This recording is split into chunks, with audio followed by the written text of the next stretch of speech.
números, mas é verdade. Então, confere isso aí, professor Túlio. Confere, eu não tenho números, Beatriz, mas é Eu também verdade. não tenho esses números, mas e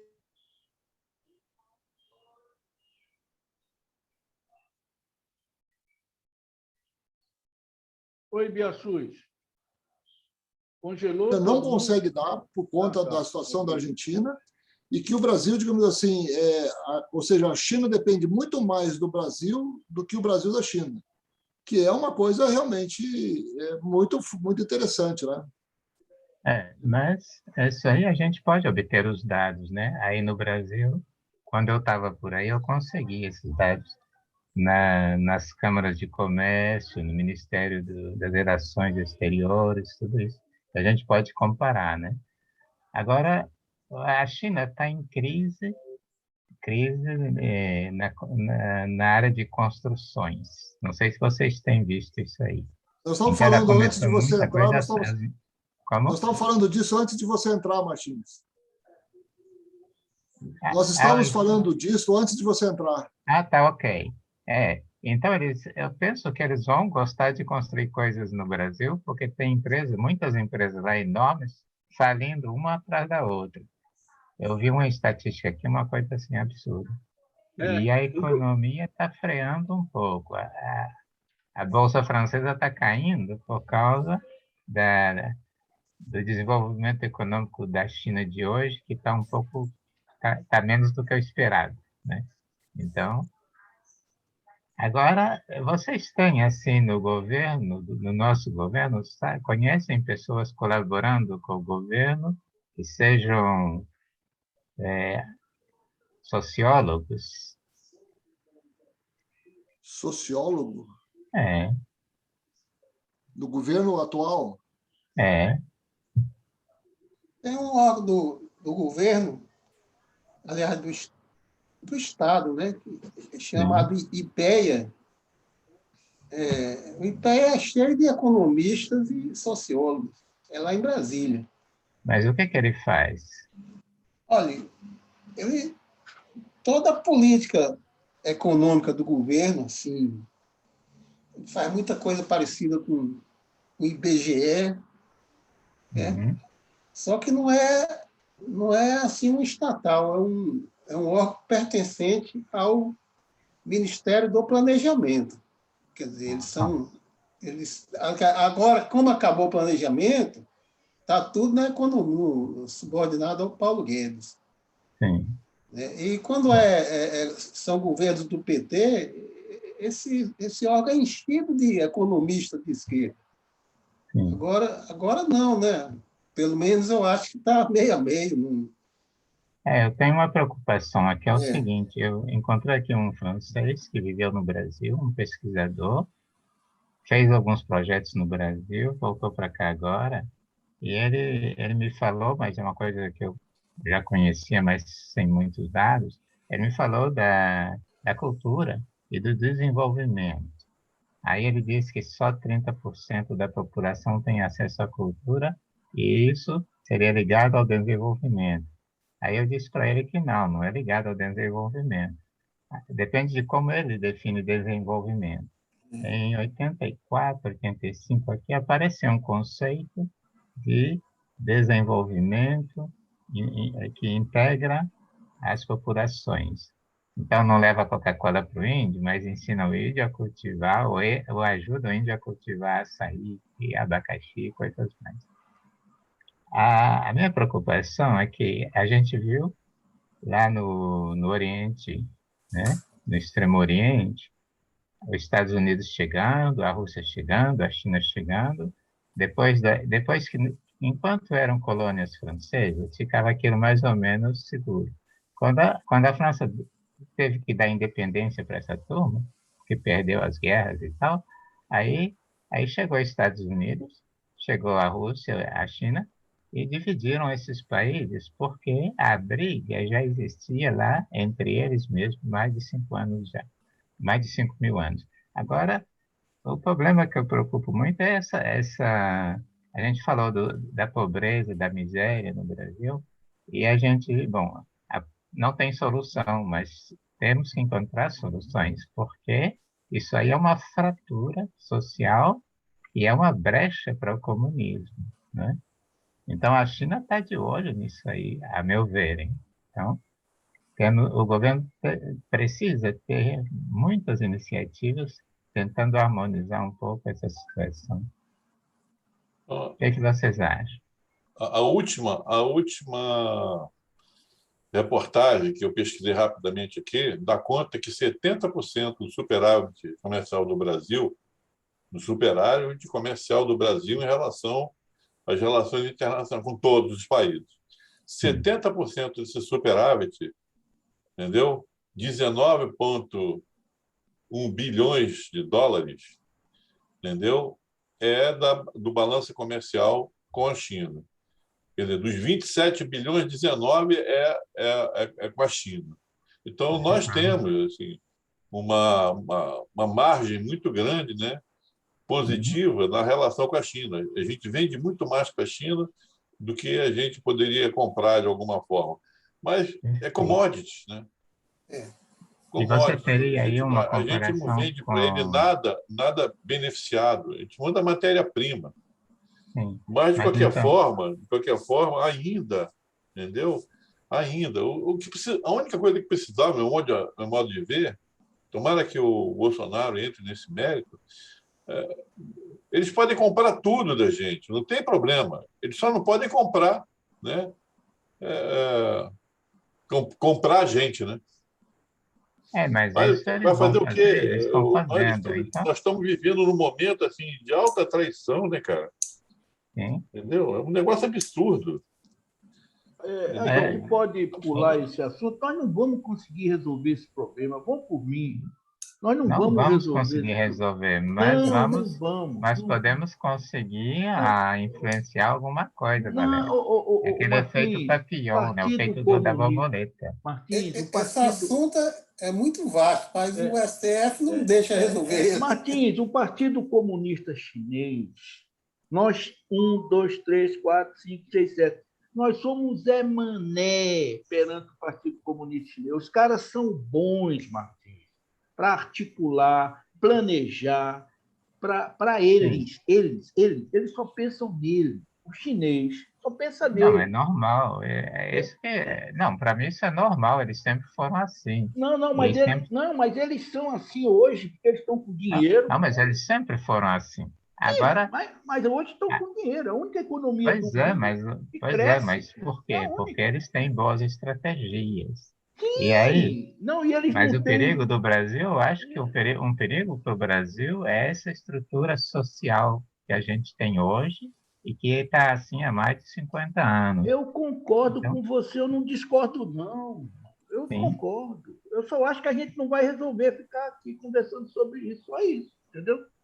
Só isso. Mas quem sabe a gente pode caminhar um pouco, né? Bom, A China, Martins, você Não, acha que a China vai ajudar a gente para resolver isso?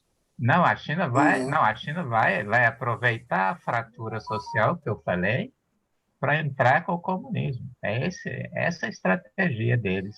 Então, como eu disse, Martim, como entraram na Ásia, né? Os Estados Unidos e isso, outros, eles entraram numa fratura que já existia. isso. Essa é a realidade do Brasil e temos um Agora, presidente que é mas meu tem uma doidinho coisa, predileto Brandão, que está lutando sim, contra isso. E ele está lutando sozinho, porque Dória puxa o tapete dele, o embaixador pois é, chinês. mas O quer embaixador dizer, é por isso que eu chinês, perguntei, é por Martim, isso que eu perguntei mas nós não mas vamos eu estou resolver preocupado com a isso. atuação. Espera aí. A ação dos sociólogos, se fosse mais importante, poderia começar uma caminhada para harmonizar um pouco isso aí. Isso a minha preocupação, porque enquanto não harmonizar, o Brasil é um alvo fácil para a China. Agora, Brandão, só uma coisa, você teria comparação com outras nações para as quais a gente exporta, para saber o percentual da China no total?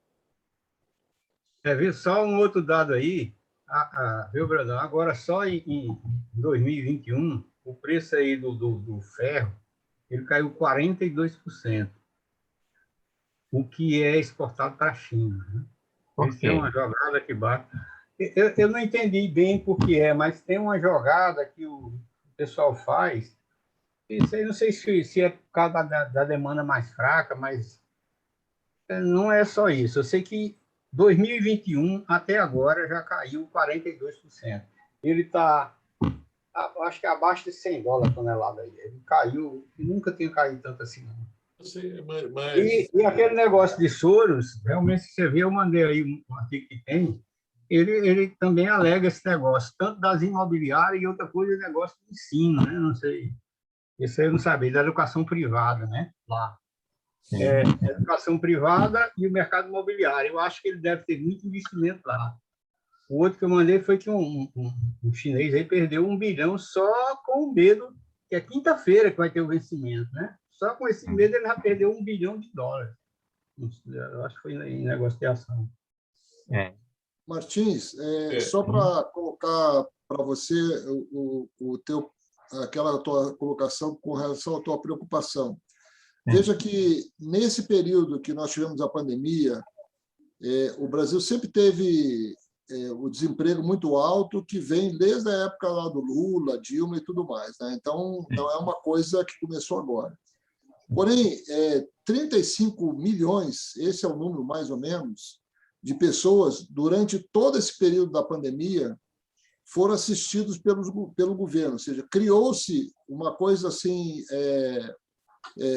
quase do dia para a noite, um sistema via Caixa Econômica Federal, de pessoas que não tinham vida, ou seja, não existiam perante o Estado. Então, essas pessoas foram cadastradas e a Caixa Econômica Federal pagou, eu não lembro os números, mas chegou a pagar 600, chegou a pagar 800, pagou menos, pagou mais, e continua pagando mensal para essas pessoas sobreviverem, porque a esquerda aqui falava que a economia ia se ver depois.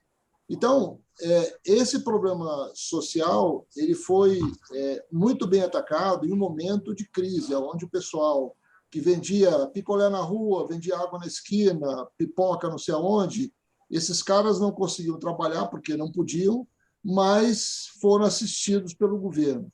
Então, o que me preocupa não são essas carências das pessoas que têm necessidade, são pobres.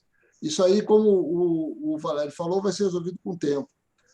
A minha preocupação são esses políticos, e aí eu cito em especial o Dória, que se vencer uma possível eleição, esse sim, eu temo que ele venderá o Brasil para a China, porque ele andou flertando muito com a China com relação ao estado de São Paulo, e uma pessoa como ele, que não tem escrúpulos, que forçou a barra para a venda da vacina chinesa, no momento em que o Brasil estava negociando com a AstraZeneca para produzir a vacina aqui, Fiocruz e tudo mais, e ele forçou a barra. Então, um cara como esse, e também o Ciro Gomes, que também tem um pé no Partido Comunista Chinês, no sentido de receber financiamento, isso é que me preocupa mais.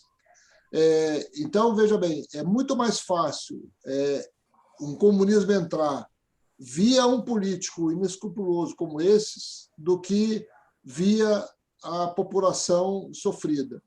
Essa população só vai realmente melhorar de vida quando o país como um todo melhorar. Então, a despeito de todas as dificuldades que a gente teve nesse período de pandemia, o Brasil esse ano vai crescer um pouco mais do que outros países, apesar do que a inflação esse ano está um pouco mais alta do que o previsto. Grande parte disso aí se deve ao preço da gasolina, que custa da Petrobras R$ 2,00 e, por conta dos impostos, chega a R$ 6,00, ou seja, praticamente R$ 4,00 são impostos. Isso está encarecendo os preços e os governadores não querem baixar a alíquota para não perder arrecadação e também para fustigar o Bolsonaro. Então, a gente tem que ver, acho que, de dois aspectos.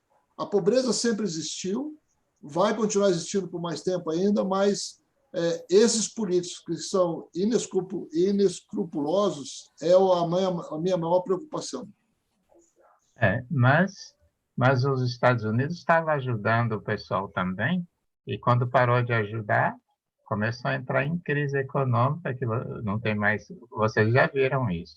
Aí, quando você compra a Tramontina made in China, então isso é desemprego para o Brasil. Então, desempregado precisa de ajuda do governo. Então, acho que o governo brasileiro precisa de uma política global também para criar empregos, trazer as indústrias de volta, taxar muito mais quem faz a mundialização, quem pratica, não é? São políticas a longo prazo, é claro, como o Valério disse, não vai resolver amanhã, mas a gente precisa caminhar aos poucos para uma coisa mais harmoniosa, né? Martins, quem Sim. define a política do país são os políticos. É por isso que eu gosto de política. Eu nunca gostei de política, nunca, nunca. Mas eu, com a idade, com a senioridade, eu percebi, e eu falo isso para os meus filhos, política é um assunto chato, complexo, para quem quiser se dizer minimamente atualizado, tem que ler muito. Mas quem define o futuro é a política. Aqui, que eu saiba, não tem nenhum político. Então, a gente pode conversar sobre esse assunto com humildade, sabendo que nós não vamos influenciar absolutamente nada na solução, porque nós não somos políticos. Se a gente fosse deputado, senador, governador, presidente, a gente abria a boca lá no Congresso, fazia um discurso, fazia um auê, aí, de repente, a gente ia conseguir, pelo menos, chamar a atenção das pessoas. Mas nós não temos essa capacidade. Nós não temos. Infelizmente, foi isso que eu propus. A gente tem a nossa aulinha de filosofia, já são 18h30, aí depois a gente vai falar sobre política. Esse é o ritual nosso aqui. Nós não vamos conseguir resolver esses problemas. Na minha opinião, o chinês, eu não tiro a razão dele, não. Ele tem, como o Brandão falou bem, ele tem mais de 1 bilhão de bocas para alimentar. Rapaz, pare para pensar num problema desse. Nós, no Brasil, somos 220 milhões, 2-0. Olha só. Mas ele está resolvendo esse problema com o comunismo dele. Ele está resolvendo esse problema de alimentação. Se ele ficasse só na terrinha dele resolvendo o problema, eu nem ia estar falando dele. Mas eu sei que ele tem interesse total no Brasil. O Brasil é o único país do mundo que tem água, terra e um povo idiotizado. O Paulo Freire... A China já teve Martins, deixa eu falar mais um pouquinho. O Paulo Freire é o nosso patrono da educação, Martins. É o Paulo Freire. Paulo Freire. Leia sobre o livro dele, Não sei o que dos oprimidos. Leia lá para você entender o buraco que nós estamos. O buraco nosso é muito grande, rapaz. Não é fácil, não.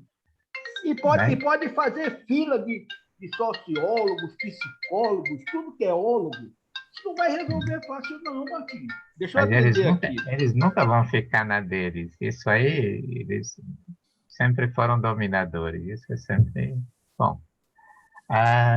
Ok. Desculpem por atrasar um pouco a aula do professor. O professor recebeu hoje o livro da Revolução. Revolução? Que o senhor me recomendou.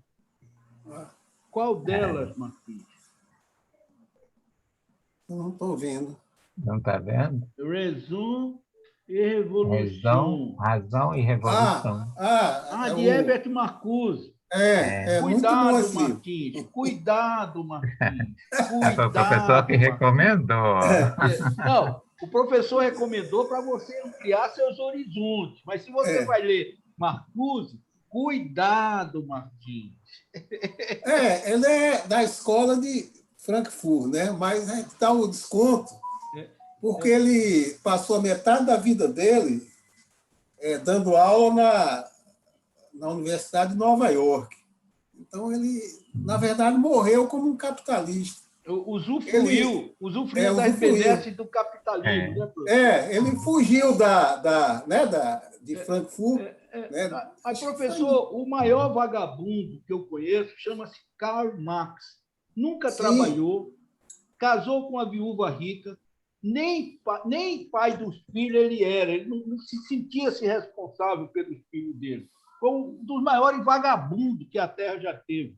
E, no entanto, o cara escreveu um livro que são seguidos por milhões de pessoas.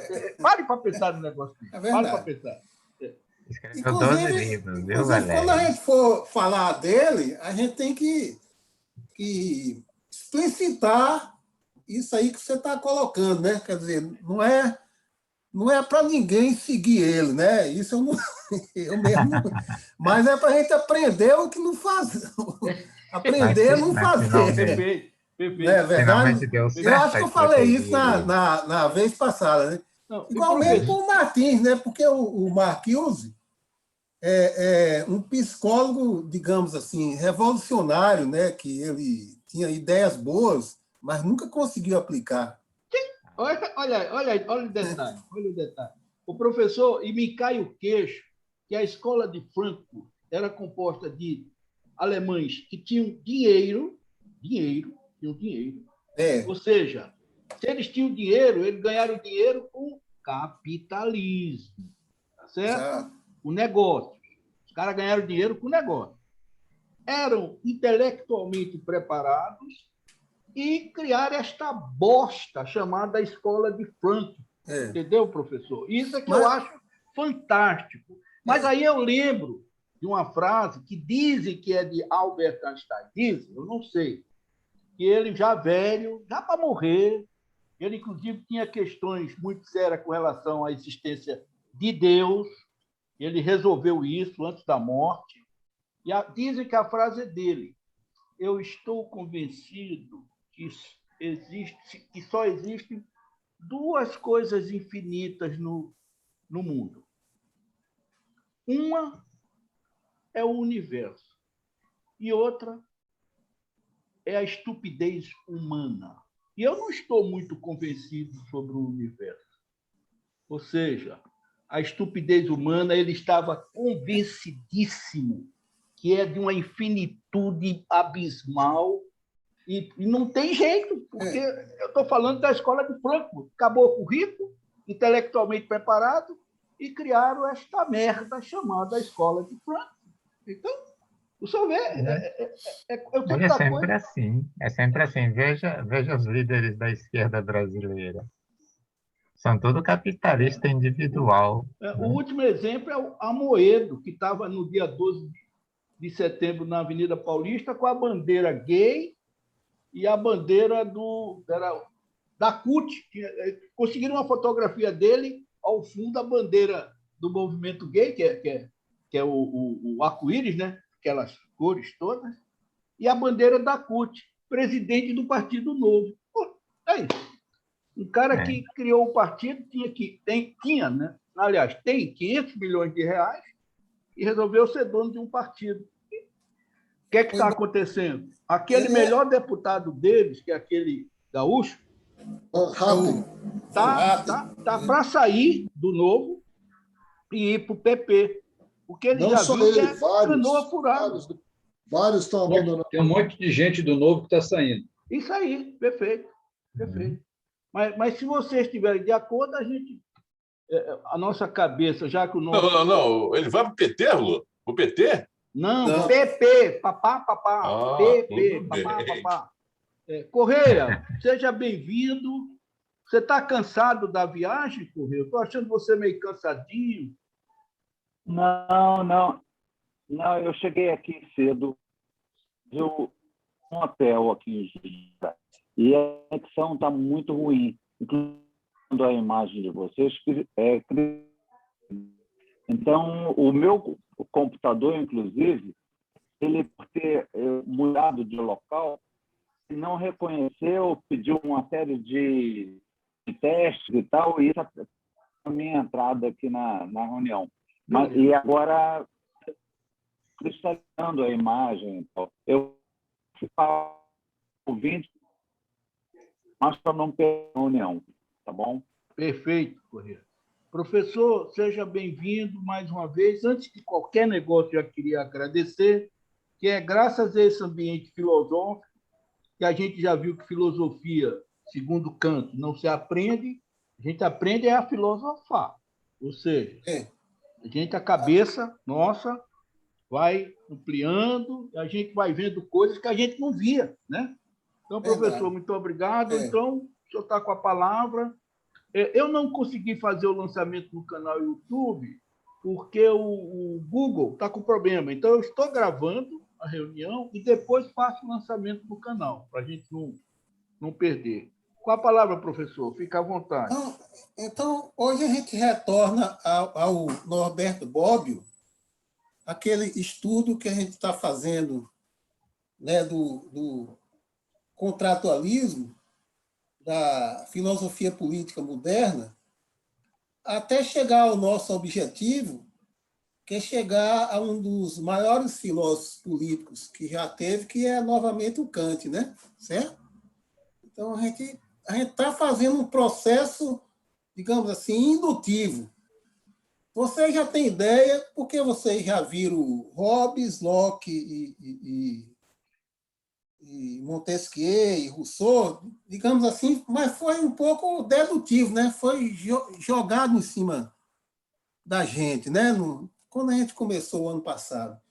E agora a gente está fazendo esse processo inverso, que é o processo que realmente a gente aprende mais, a gente começa a fazer mais perguntas, que é o processo metodológico, que é, evidentemente, o indutivo, né? A gente está partindo de cada um para chegar a fazer uma síntese no final, tá certo? E daqui um mês, mais ou menos, a gente vai ver aquela parte que é a parte marxista, né? Aquela parte que a gente tem que cuidar bem direitinho, né? Que a ideia não é passar a revolução, a ideia é mostrar como é o esquema, né? Para a gente não ficar muito como essa juventude que adora Marx, mas não sabe muito bem o que é que está falando, né? Então, todos nós gente antiga, estudada, né? A gente pode muito bem entrar nesse sistema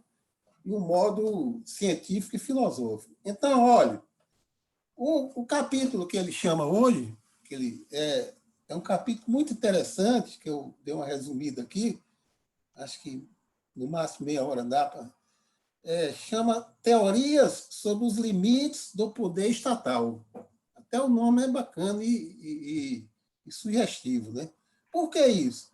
Veja os passos que a gente está tomando. Nós já tivemos em Bob 2 vezes, né? A primeira vez a gente denominou, né? Deixa eu ver aqui, alguns caracteres do Estado absoluto.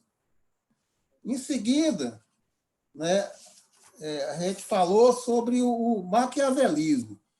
E a partir de agora, a gente vai distender essa coisa, né, começar com as teorias, né, mais, digamos assim, mais liberais, até chegar em Kant, né? Então, vamos começar a ler umas partes aqui, explicando, bem pausado, explicando direitinho, né, porque tem muito a ver com Locke, tem muito a ver com Montesquieu e tem muito a ver com Rousseau, que a gente está falando aqui, certo?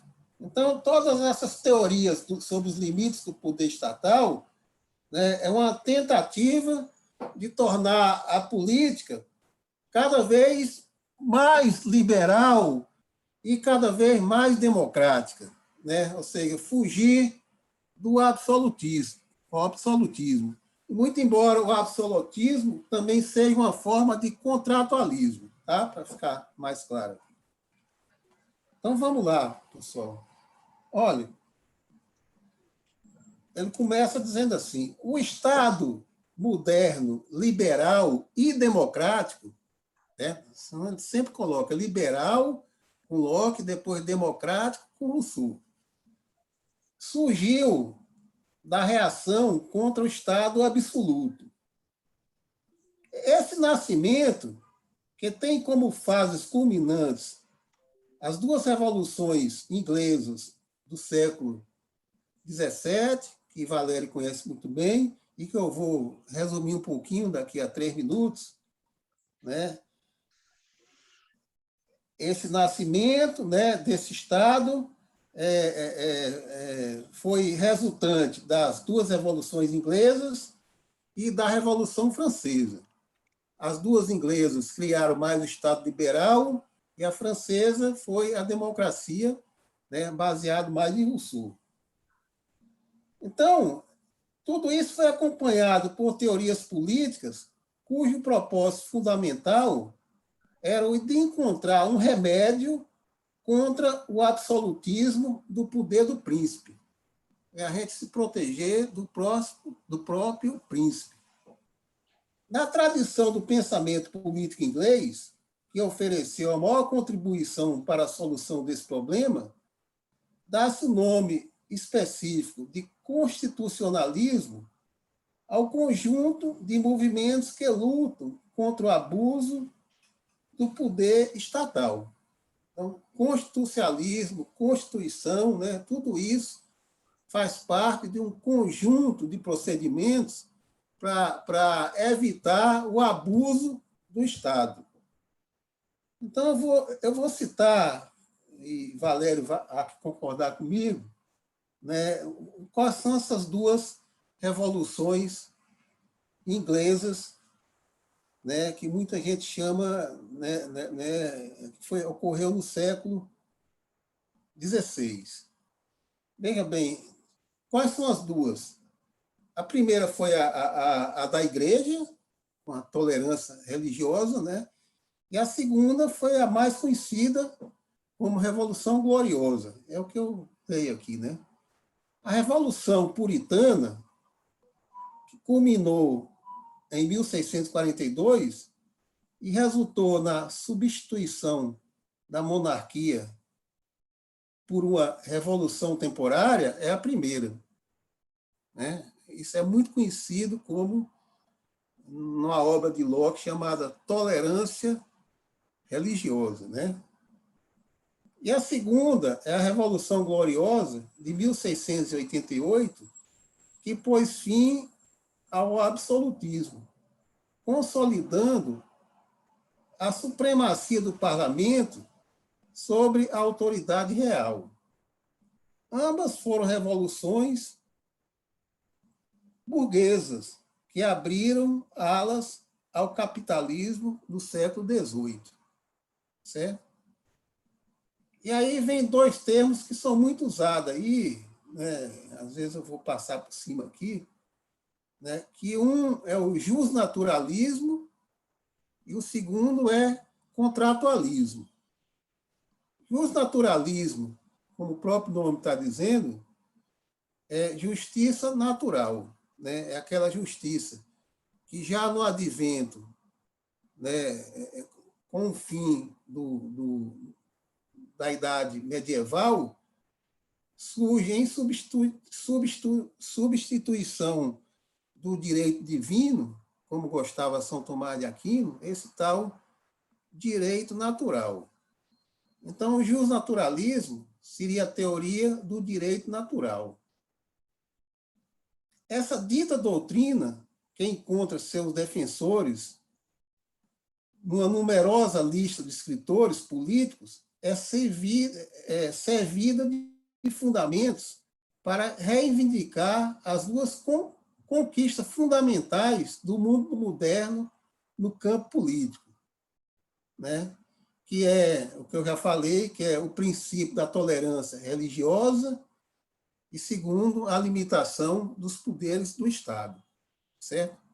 Então, tudo isso é a parte histórica que a gente, se quiser se enturmar mais, né, a gente tem que ler a história, né? A filosofia está aqui vendo só, né, o que nos interessa. Veja bem, gente, continuando no livro aqui agora. O problema fundamental que preocupa os constitucionalistas é o seguinte: se o príncipe tem um poder absoluto, o príncipe pode abusar desse poder. Então, como se pode impedir o abuso do poder? Não se pode impedir, senão de um modo, limitando o poder do príncipe. Então, por isso o nome do capítulo, Limites do Poder Estatal. Trata-se, então, de descobrir as várias formas para impedir o abuso do poder. As teorias políticas modernas estão todas voltadas para a busca de uma solução com relação a esse problema.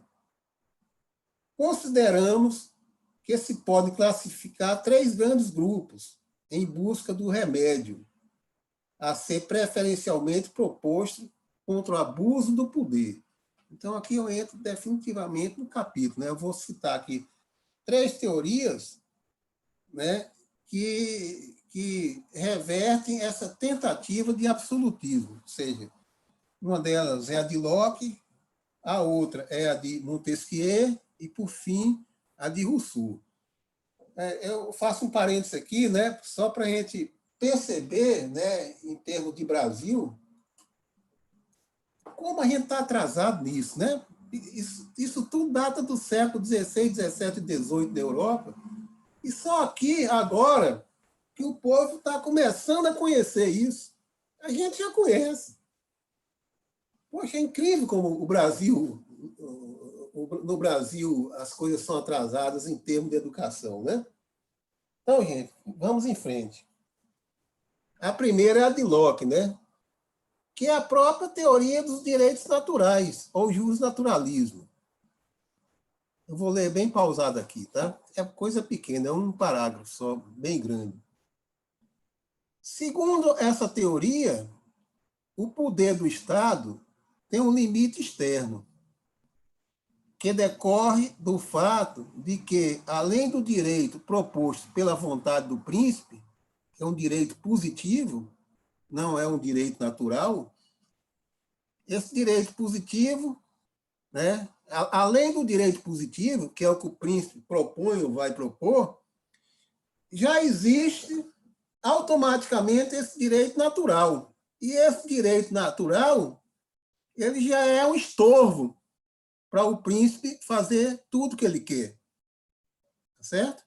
Então, o direito natural, por si só, ele já nasce, né, como um tipo de limitação de todo e qualquer tipo de absolutismo. Então, veja bem, existe esse direito natural que não é proposto por vontade alguma, muito menos pelo príncipe, mas que pertence ao indivíduo, a todos os indivíduos, pela sua própria natureza de homens, independentemente da participação dessa ou daquela comunidade política.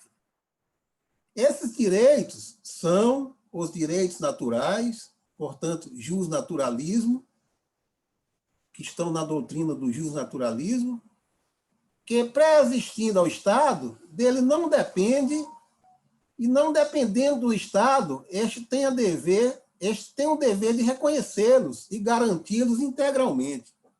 Então, é dever do Estado, né, já proteger esse direito natural, né, que já pré-existe ao Estado. Pré-existe no sentido não temporal, Valério, mas no sentido ontológico, certo? Depois eu vou dizer mais ou menos o que é isso. Continuando, gente.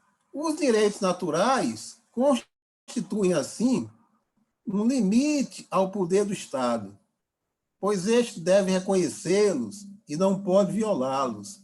Pelo contrário, deve assegurar aos cidadãos o seu livre exercício. O Estado, que se modela segundo o reconhecimento dos direitos naturais individuais, é o Estado liberal no sentido originário da palavra. Então, eu paro aqui com relação a essa primeira, né, essa primeira teoria dos limites do poder estatal, né? E a gente vai ver isso bem mais lá na frente, né, estudando um pouquinho com mais detalhe o que é isso na visão do grande filósofo Locke, tá certo? Então, aqui eu termino a primeira das 3 partes, né? Fechando, dizendo o seguinte: a teoria dos direitos naturais, ou justnaturalismo, né, é a primeira teoria limitante do poder estatal. Qual que é a segunda? A segunda é a teoria da separação dos poderes, que é a que tem mais aqui no Brasil, né? Como o príncipe não pode fazer tudo. Então, a gente tem que quebrar esse poder em 3, né? Ou em 2. Então, esse é Montesquieu. Vamos ler aqui.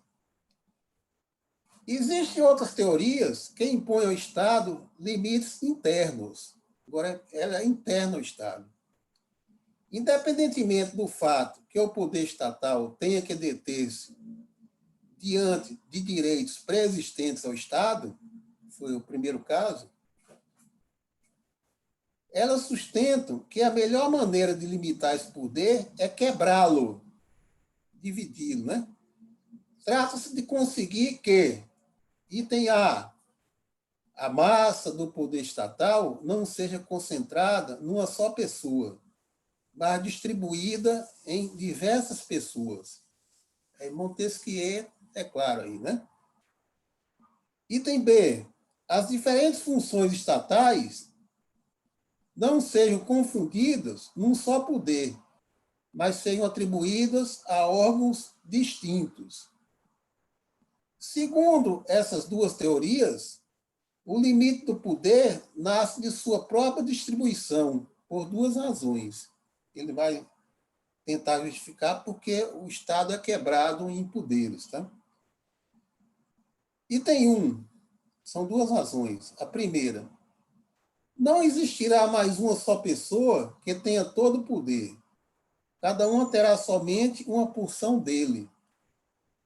E segundo, os órgãos distintos, aos quais serão atribuídas funções distintas, se controlarão reciprocamente, né? É a tal que a gente conhece como a balança ou equilíbrio dos poderes. De maneira que ninguém poderá abusar do poder que lhe foi confiado. Né? Então, ele termina o item 2, que eu vou ler aqui, com o seguinte parágrafo. Se consideram como funções fundamentais do Estado a função legislativa, a executiva e a judiciária, as teorias de separação dos poderes exigem que existam tantos poderes quantas são as funções. E cada um dos poderes exerce uma só função, assim que possa surgir o Estado desejado por essas teorias. Estado que foi também chamado de Estado constitucional. Quer dizer, aquele Estado no qual os poderes legislativo, executivo e judiciário são independentes um do outro e em posição tal que podem controlar-se reciprocamente. Então, ele termina aqui, né, com a segunda. Né? Então, nós já citamos 2. Né? O direito natural, né? A teoria da separação dos poderes, e agora vamos para a terceira e última, que são as teorias da soberania popular ou democracia, que foi a contribuição de Rousseau. Vamos com calma aqui para ver ela aqui, tá? São 2 parágrafos que eu já havia resumido. Então, existe uma terceira maneira de opor-se ao estado absoluto do príncipe, proposta pelas teorias democráticas. Veja bem que o autor, né, e a história separa o que é liberalismo e o que é democracia. Isso a gente tem que entender bem, né, porque o que a gente vê no dia a dia é a gente, né, confundindo isso direto. Segundo essas teorias, não se trata de conter o poder limitando-o por meio de direitos naturais, que foi a primeira, ou da distribuição para órgãos diferentes, que foi a segunda. Mas fazendo o seguinte, alcançando a participação de todos os cidadãos, que é a vontade do povo, né? É Rousseau. Então, eu vou ter que delegar, eu vou ter que delegar isso ao povo. Esse é um construto lógico, certo? Trata-se de uma verdadeira quebra do poder estatal, o qual, pertencendo a todos, disse Rousseau, é como se não pertencesse totalmente a ninguém. Se todo mundo manda, ninguém manda. Tá certo? Isso é o poder, a vontade do povo. É um construto lógico.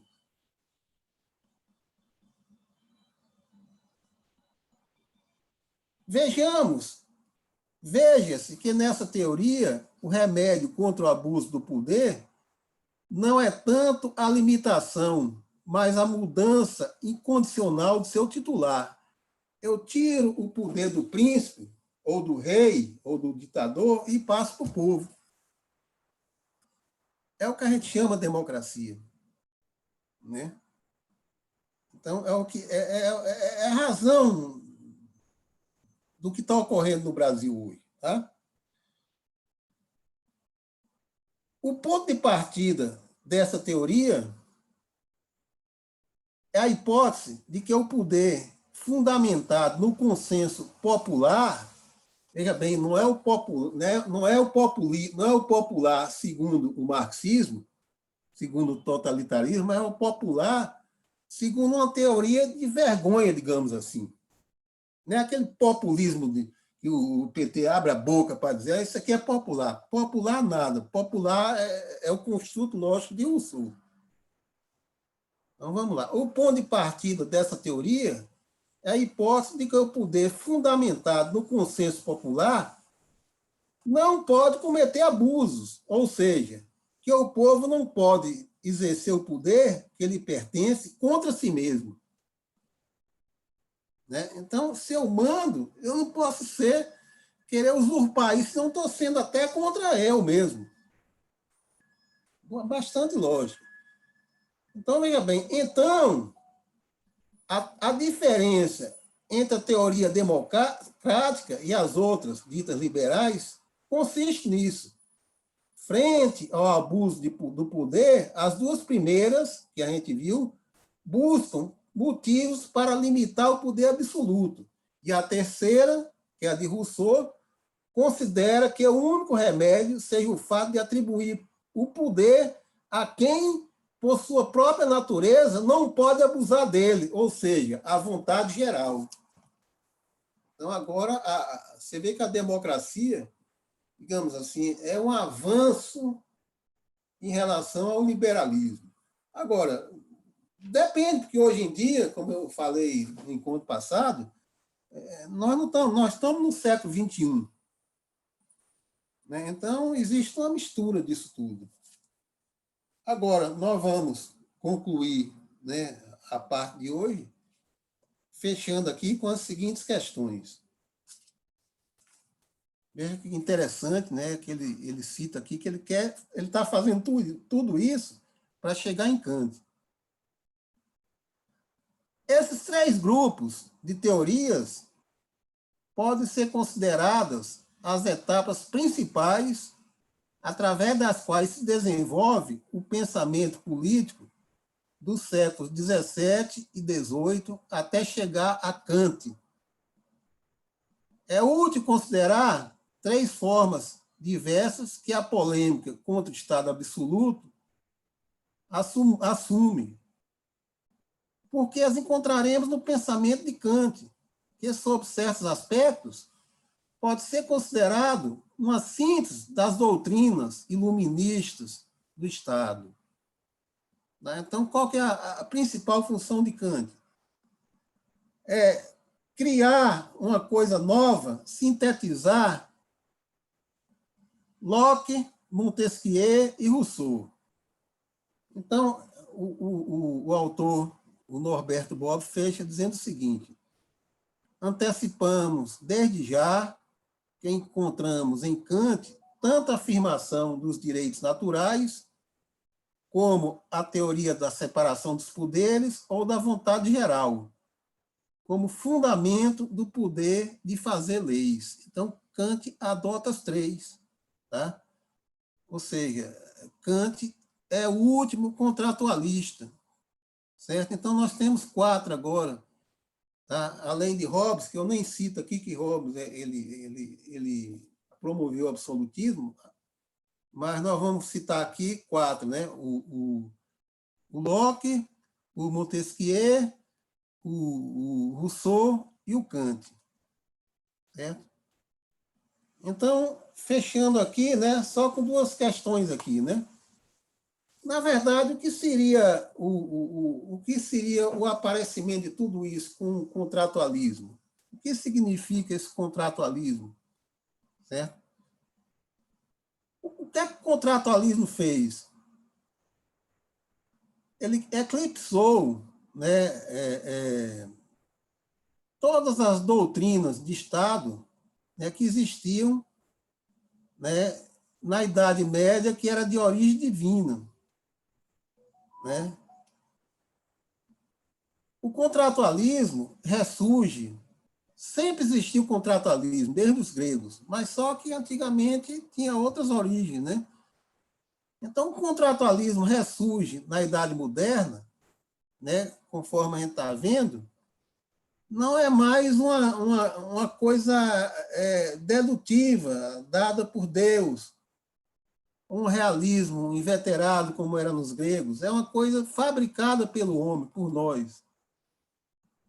Então, ressurge na Idade Moderna o contratualismo e torna-se, juntamente com o justnaturalismo, um poderoso instrumento de luta para a reivindicação dos direitos humanos. Então, isso aí já vai acontecer com Kant. Tá?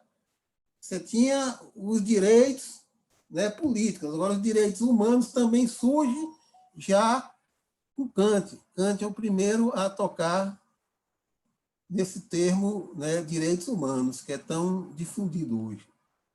Também emprega-se o contratualismo para demonstrar a tese de que o poder político é necessariamente limitado. Assim, Locke usa essa doutrina para defender a Revolução Liberal Inglesa de 1688, que a gente já viu, né? Bem, a gente está vendo que tudo, né, as pedras, né, as nossas pedras estão se juntando, né, e a gente começa a entender, né, a importância de todos esses séculos XVI, XVII e XVIII, né, para tudo que a gente tem hoje. Tá? E a gente não vai deixar de passar, né, pelas doutrinas socialistas, né? Por quê? Porque fazem parte, né, de todo o caminho que nos fez chegar até aqui. Tá certo? Agora, só respondendo a questão, né, que vocês colocaram na semana passada, né, para concluir, né, é a questão do sentido temporal, que é o sentido cronológico, né? E o sentido real, que é o sentido ontológico de tudo isso. Como a gente está estudando filosofia, e a gente está vendo cada vez mais, né? A gente está sempre falando nessa tecla, que a filosofia não é a ciência que se limita ao tempo e ao espaço, né? A filosofia é algo que transcende o espaço e ao tempo. É por isso que a filosofia, né, pratica a ontologia, o que a ciência não faz. Tá? Então, veja bem, quando se diz isso, né, vem aquela questão do anterior e o posterior. Né? A gente começa a pensar, bem, no início, o homem nasceu bom, tem outras teorias que dizem, não, o homem nasceu mal. Olha, quando a gente fala em filosofia, não está falando do início lá no século. Não é uma questão temporal, né? É uma questão ontológica, certo? É uma questão lógica. Então, o que é que ele diz aqui? É até uma questão muito complicada, isso eu até anotei aqui, né? Essa distinção, né, entre o sentido cronológico e o sentido cronológico, digamos assim, é o sentido científico, nós não estamos estudando ciência política, nós estamos estudando filosofia política. Então, a distinção entre o sentido ontológico, né, ou transcendental, que Kant chama isso de ontológico de transcendental, a gente já viu quando viu ele, né, essa distinção possui dois sentidos. Né? Um é mais evidente, que é o sentido ontológico. Peraí. Um mais evidente é o sentido cronológico. Claro, o cronológico é bem mais evidente para a gente, é o sentido histórico, né? Ou temporal, do antes e do depois. Tá? A gente fala do antes e do depois. Né? O Rousseau diz que todo homem, né, nasce bom, nasce ruim, né? Mas é quando? Mas não interessa. A teoria dele supôs isso ontologicamente.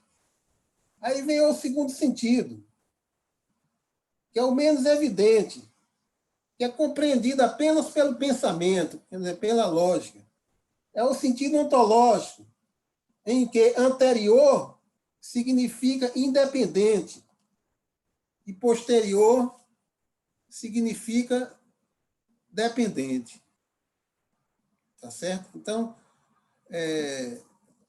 você vê muito isso, né, na filosofia, né, na filosofia política, né, e a gente vai ver daqui para frente, né, que esse construto, né, esse jeito lógico de escrever é muito normal na filosofia, né,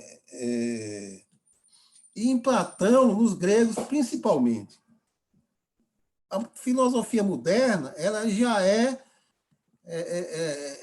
dependendo da ciência. Então, essas coisas de ontologia vão aos poucos diminuindo.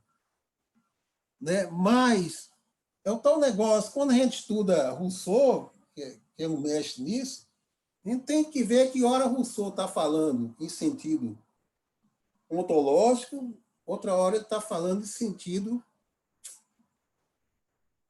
temporal, né? Como ele cita aqui, né? Cronológico.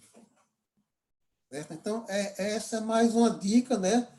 Que vai aparecer muito em Kant também. Tá ok, pessoal? Então, eu termino aí, né? E o próximo ponto, que é na semana que vem, né? Que o Norberto Bobbio vai falar outra coisa que é muito interessante, né? Que é o problema da justificação do poder. Né?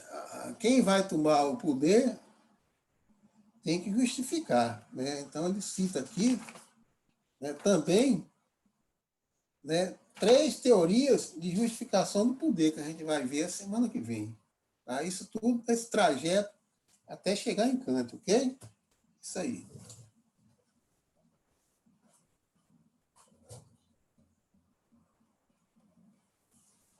Isso não tem no mistério. O que eu falei é o que a gente está vendo no dia a dia, né?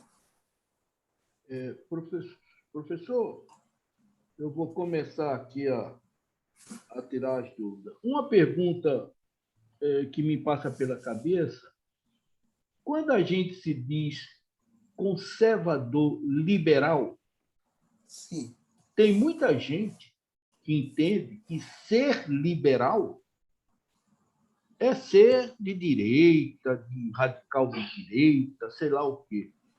Quando, na verdade, a gente já aprendeu que o pai, considerado o pai do liberalismo, Locke, que conseguiu que se escrevesse a primeira Carta dos Direitos do Cidadão, a Bill of Rights, a primeira da civilização ocidental. Ele conseguiu. E que reconhece o direito natural da pessoa humana, ou seja, direito à propriedade, direito de ser julgado, não pode ser condenado sem passar no tribunal. Direito de propriedade, né? Propriedade. Isso. Então, veja, na minha cabeça, ser liberal é, antes de tudo, reconhecer os limites das pessoas, ou seja, o meu direito acaba onde começa o direito da outra. Mas isso não é entendido assim. Eu falo, quando você fala que é liberal, normalmente esse pessoal de esquerda começa a babar de ódio, sabe? Porque considera que o liberal é uma aberração política. Começa por aí. Em contrapartida, quando Rousseau fala em soberania popular, lamentavelmente, ele não indicou como é que isso seria exercido. Porque o que é que a esquerda faz? Não, nós temos... A esquerda primeiro, né? O senhor sabe que é cultural isso. Qualquer prefeito ou governador começa a fazer os comitês. Tem comitê de tudo. Comitê do bairro não sei o quê, comitê do velho, comitê da criança, comitê da... E, segundo eles, todo mundo vai ser importante ser ouvido. E, no final, eles fazem do jeito que eles querem. Ele ouve os comitês, ou seja, teoricamente, eles estão seguindo Rousseau, né? Soberania popular, e eles dizem que o Rousseau fala que tem que captar a vontade geral. Sim, como é que nós vamos captar a vontade geral na administração de um município, de um estado, de uma nação? Como? Com que ferramentas? Só entendeu as oposições aí, liberalismo e democracia de Rousseau, são coisas totalmente distintas e interpretadas de maneira enviesada. E é difícil conversar com as pessoas, sabe, professor? Sobre esses conceitos. É difícil. Você vê que é difícil mesmo, porque todos eles começam a estudar, estamos falando da nossa academia, né? Todo mundo só estuda Marx, né? Não estuda esse pessoal. Então, já começa a não saber daí. Quando devia ser o contrário, devia começar desse pessoal até por uma anterioridade, né? Vamos dizer assim, para depois chegar no socialismo, né? Chegar no Marx. Chegar no Marx, né? Então, Valério, a sua primeira questão, que eu entendi aqui, liberal e conservador, né? Isso. Olha, lá, falando de forma lacônica, é a mesma coisa. O liberal é conservador. É a mesma coisa. Na minha cabeça, quando eu me digo conservador liberal, na minha cabeça, eu estou dizendo o seguinte, que eu respeito tudo que foi feito até hoje, as coisas boas que a sociedade pratica até hoje, e eu estou aberto a ouvir outras. Eu quero melhorar, eu quero passar de outro patamar, de ser conservador mais, vamos dizer assim, com a visão mais de futuro. Quando eu falo, eu sou conservador liberal, é isso que eu estou querendo expor. Mas eu já notei que tem muita gente que, quando fala que é liberal, pelo amor de Deus, de Deus. É porque as pessoas, geralmente, quando falam liberal, existe muita ignorância a respeito, a pessoa, às vezes, já vai achando que tem a economia no meio, né? Uma coisa... Não, liberalismo político, liberalismo econômico, as pessoas pensam mais em liberalismo. Aí vem aquela palavra que mata a gente de raiva, que se chama neoliberalismo, né? Que eles criticam a gente há 500 anos já, que a gente é neoliberal. Isso é uma bobagem. E o que é ser neoliberal? Nem sei o que é. Neoliberal é o liberalismo que foi introduzido no início dos anos 80 por Margaret Thatcher e Ronald Reagan. Só isso. Ou seja, a conscientização de que o Estado depende do cidadão. O dinheiro do Estado é o dinheiro do cidadão. Não é? O Estado não tem dinheiro nenhum, não. Ele só tem que administrar o dinheiro do cidadão. Então, mas o que o Amoedo estava querendo da vida dele, hein, cara? Eu acho que o Amoedo tá doidão, cara.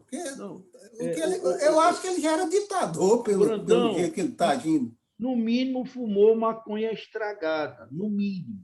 Entendeu? No mínimo. Eu não sei o que aconteceu com a cabeça do sujeito, não, porque... E a mãe dele é daqui de Natal, eu soube aí.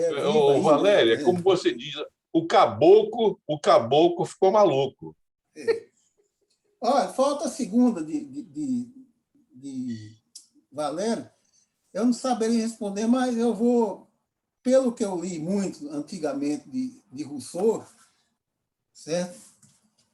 E chegando agora no nossos tempos, século XX e século XXI, o melhor cara para a gente ler, para entender, né, o contratualismo à luz do século XX e XXI é John Rawls. John Rawls.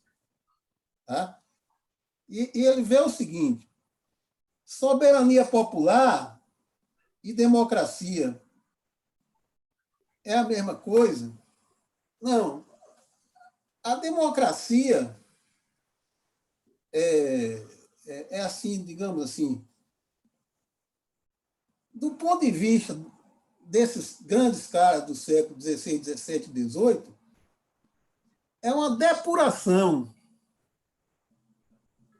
E do ponto de vista da sociologia, não tem nada de depuração, é uma agregação, é uma mistura que entra sujeira no meio, né? Agora, o que Rousseau está colocando, que essa vontade democrática popular, né, é que não entra nenhuma sujeira. Certo? Eu acho que, se vocês perceberem, é difícil explicar isso. Não, professor, na teoria é uma beleza. Agora, vai pôr na prática esse tipo de coisa? Você vê o seguinte: o que em Cuba, democrático é matar a gente, né? Botar no paredão. Não, lá, democrático é o seguinte: aceitar tudo que o Estado quer. Se você não aceita, você não é democrático, você não está aberto para aceitar. Que não é popular. Agora, em Rousseau, é popular mesmo. É popular mesmo. É uma depuração. Como Descartes dizia, é uma coisa... É uma internalização e não é uma exteriorização. Tem muita diferença aí, viu, entre a democracia no sentido do contratualismo moderno, né? E essa tal democracia que esse pessoal de hoje em dia abre a boca para dizer. E agora, deixa eu ver, na entrevista com o presidente Bolsonaro, eu argumentei que o único poder, de fato, é o povo, que é o único poder permanente, porque os outros todos passam, no sentido de que as pessoas são trocadas, ou seja, o cara não pode chegar lá e achar que é o Estado sou eu, igual o Luís XIV. O cara é presidente do Brasil. Eu boto na cabeça que o Estado... Não pode. Porque ele há de convir que ele recebeu um mandato do povo. E ele tem que respeitar isso e ter muito cuidado. Foi nesse sentido que eu falei que o povo é o único poder permanente. Mas eu já estou percebendo que tem muita gente que entende trocado. Entendeu? O pessoal... de Rousseau. Mas Bolsonaro entende perfeitamente isso, né? Até porque ele é um cara intuitivo, né? Pois é. Eu faço voto que tem entendido. Não, acho que entendeu. Eu percebi. Agora é isso.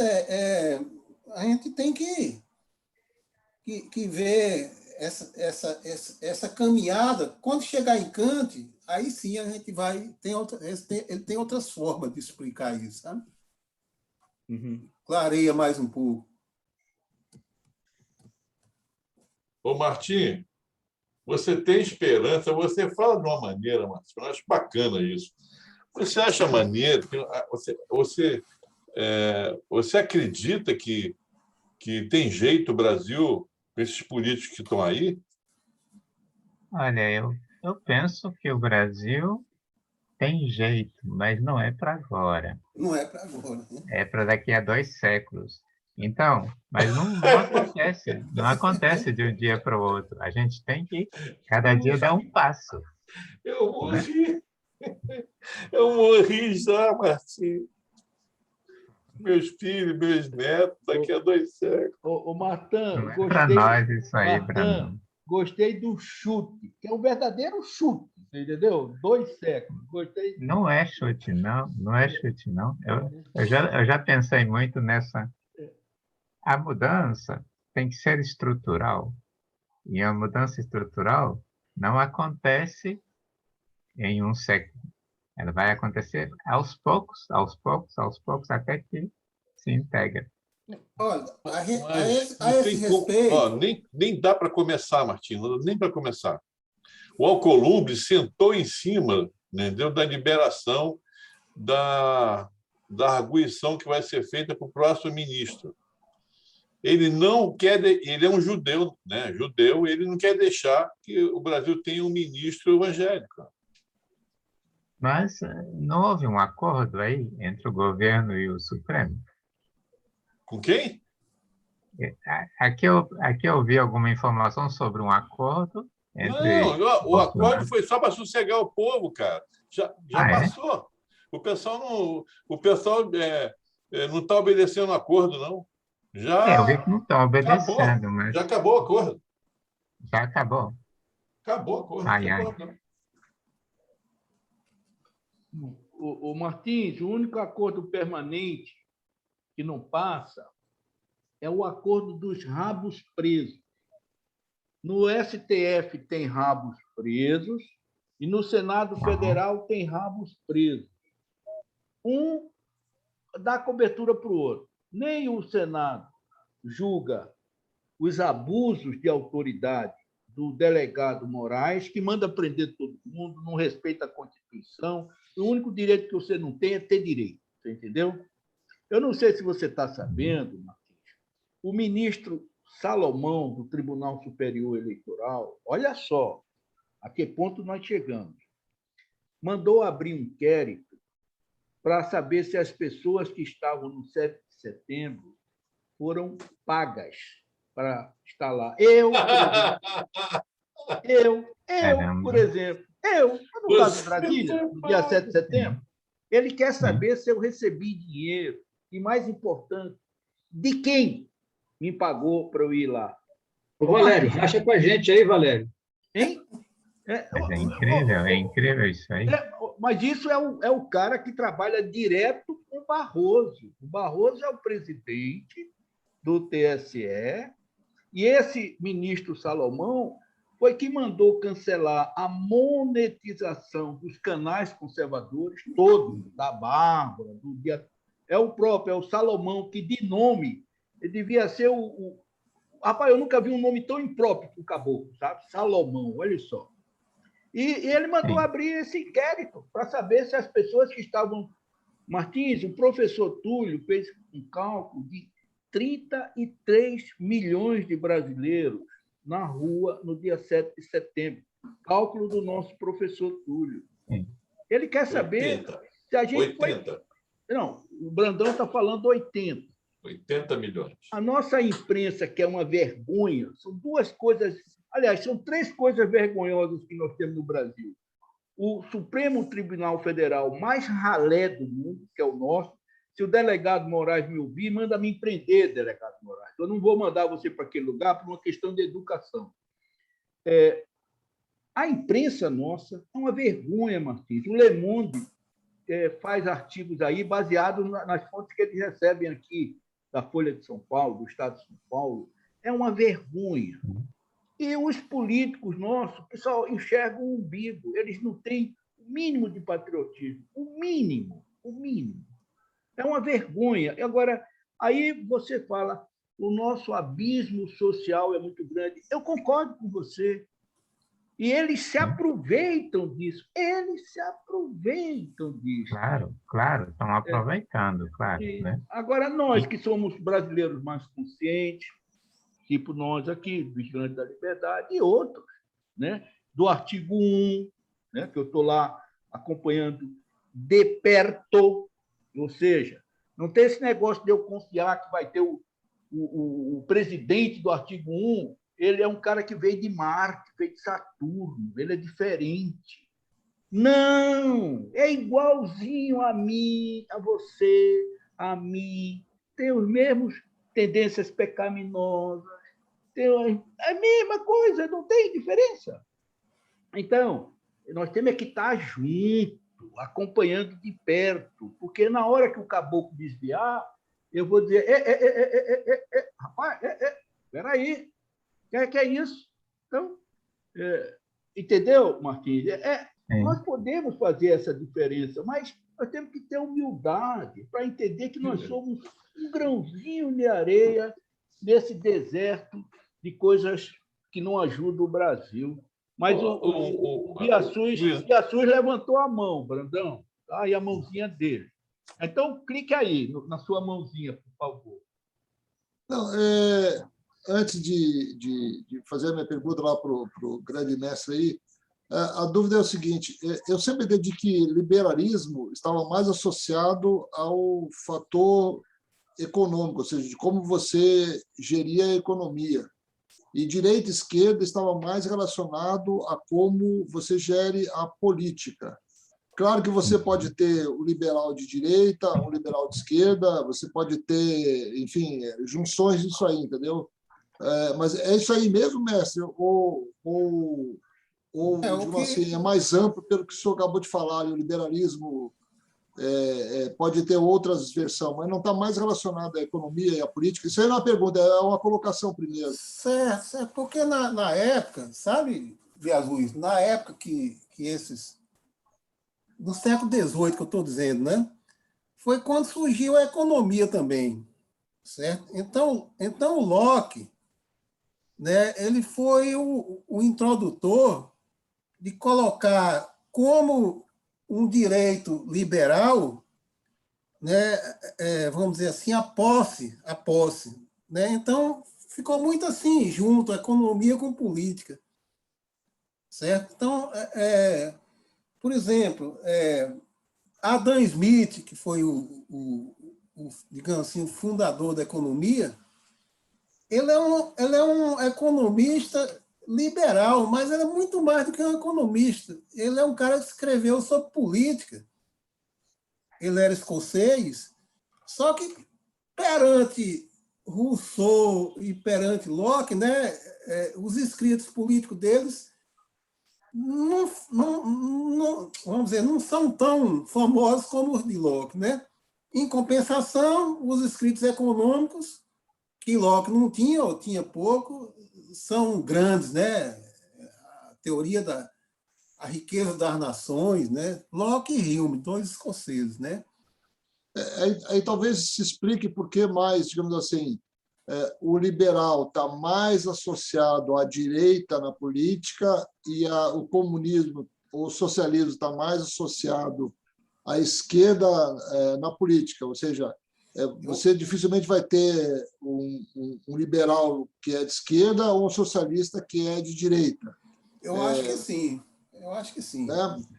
E aí é mais ou menos o que o Valério coloca. E também, dentro desse espectro, o cara que é conservador, você vai mais encontrar o conservador no lado direito do que no lado esquerdo. Talvez isso aí explique um pouco, vamos dizer assim, o cara se identificar que é ou de direita, ou é conservador, ou é liberal.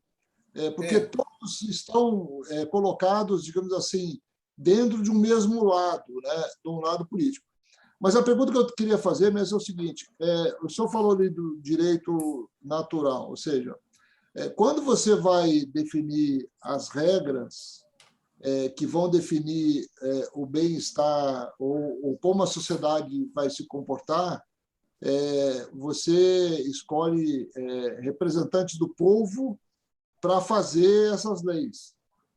E aí a colocação é o seguinte: no Brasil isso aí é um contrassenso, porque quem escolhe os representantes do povo é o próprio povo. Porém, quem diz a maneira que o povo vai escolher os seus representantes e vai definir a regra que esses representantes vão ser escolhidos são os políticos. Então, a pergunta que eu faço é o seguinte: qual é a legitimidade que o povo tem dentro do nosso sistema eleitoral de fazer as leis, já que os representantes, teoricamente, não são escolhidos pelo povo, e sim são escolhidos de acordo com uma norma elaborada pelos próprios políticos? Porque, se fosse assim, você teria o Zezinho, que teve a maior quantidade de votos, seria eleito, depois o Pedro, depois o Antônio. E hoje a gente vê, não é assim.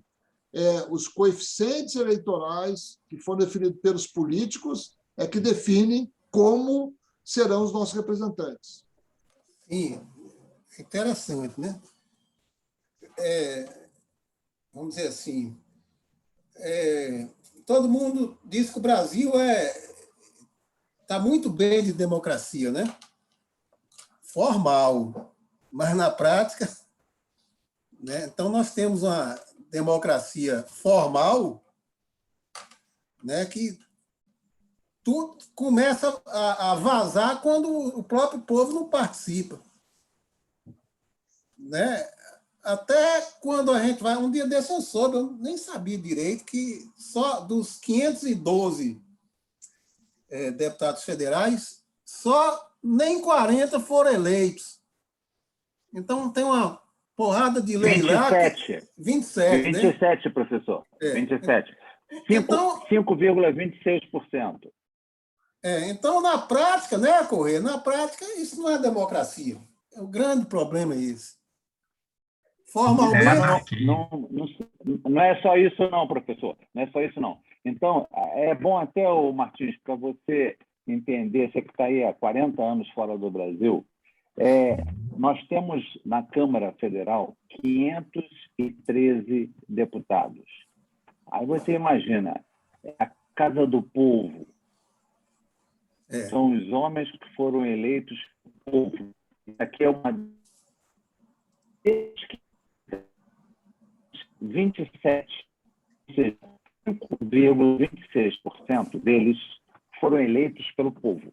Os demais, 95%, eles foram eleitos numa forma mandrake, num modelo que eles mesmos criaram para que, em coligações, para que eles sejam eleitos. Mas não para aí não, Martins. O financiamento público, ou seja, as campanhas eleitorais são feitas com dinheiro público. E não é pouco dinheiro, não.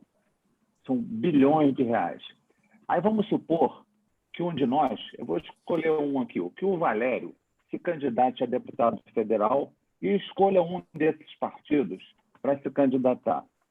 Aí o Valério vai ter a surpresa de falar assim, bom, eu vou pegar aí uns 300 mil reais desse dinheiro público e vou botar as minhas ideias ali naquele centinho e vou distribuir ali na esquina da minha casa. Ele não vai receber 300 mil reais. Esse dinheiro ele vai ser deslocado para os caciques, para aqueles 95% que não receberam o voto popular. Mas para aí não, Martins. 5% que foram, mas ainda restaram 5% que foram efetivamente eleitos pelo povo. Boa parte desses eleitos, sabe o que são? São artistas, são caras, são jogadores de futebol, são caras populares, são os Romários da vida, são aqueles artistas da Rede Globo que eles conseguem, são locutores de telejornal. Então, esses caras eles têm um apelo popular muito grande, então eles conseguem esse voto sem uma campanha eleitoral. Então, ou seja, quem efetivamente produz um trabalho sério, quem efetivamente quer construir um Brasil melhor, como o nosso colega aí ao lado, o Valério, está tentando, ele não vai ter espaço. Isso é democracia. A gente está falando aqui de democracia. Isso é democracia. Nós podemos dizer que aquela casa lá em Brasília é a casa do povo? Porra nenhuma. Aquilo não é a casa do povo. É bom que a gente tenha clareza disso, entendeu, Martins? Nós não estamos vivendo uma democracia. Desculpa, eu me excedi. Mas tem um nome, Corrêa. Professor, teoricamente, quer ver se eu só concluir aí? Não, professor, só um minutinho. Sim. Ô, Corrêa, Sim. levanta a sua mão novamente aí, por favor. Não, a mão do sistema. como é que você conseguiu que sua mão tem mais ou menos a sua cor e a minha é amarela, o Biaçuz é amarela? O senhor notou, professor? A mão dele é diferente. É da cor dele, é da cor da pele dele. A minha tinha que ser preta, né? Professor, desculpe interromper. Desculpe interromper. Olha, é só para eu botar quero agradecer o Correia por essas explicações.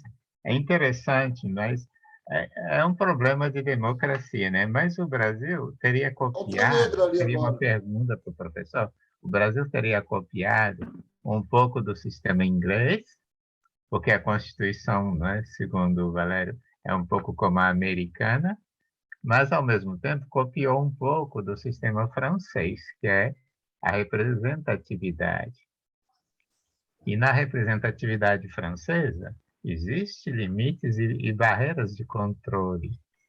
Agora, na do Brasil não tem. Por exemplo, né, como o Correia explicou para nós agora, tem voto para 20%, e o resto é tramóia, golpe, é tudo. Só que não existe um sistema de controle. Aqui, na França, se acontecer isso, vai ter, a gente chama de limojagem. O cara não vai poder mais exercer, porque ele não respeitou o que tá previsto oficialmente, etc. Bom, seria uma pergunta para o professor, mas eu gostaria só de voltar um pouquinho ao liberalismo, para dizer um pouco como é que na França, eu anotei um pouquinho, se vocês permitem,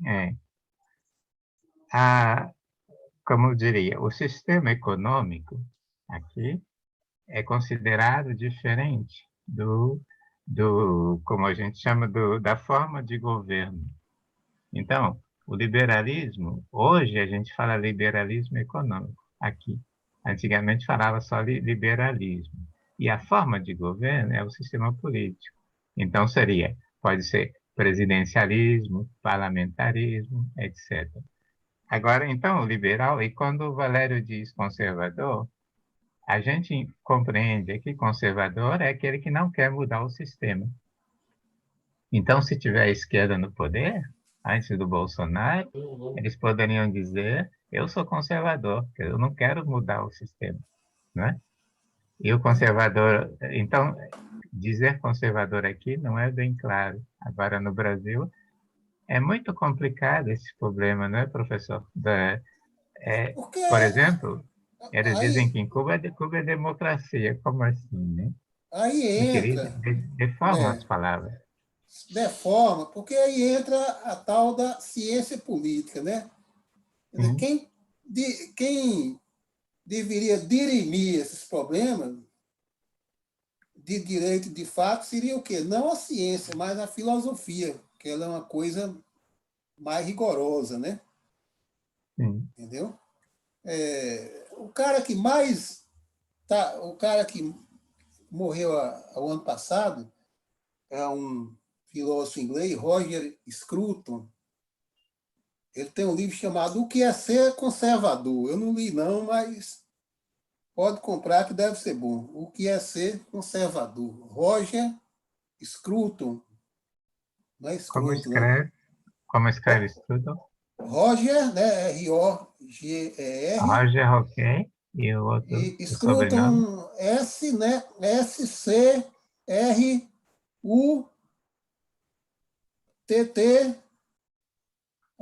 Espera aí que eu tenho aqui, que eu vou ver se eu passo para vocês. Já anotei, tá bom. Espera aí. Já anotei, professor. Já anotou, professor? Ele diz aqui, Roger Scruton, argumentos para o conservadorismo, uma filosofia política. Este livro de qual ano? É super novo. É de 2017, tá certo? Perfeito. Agora, a outra questão, né, que a gente tem que saber separar, né, e Kant que tem essa teoria, ele fala, tem coisas que são de júri, e tem coisas que são de fato. Então, nós temos uma democracia de júri, está toda escrita, bonitinha, toda aprovada, mas nós não temos uma democracia de fato.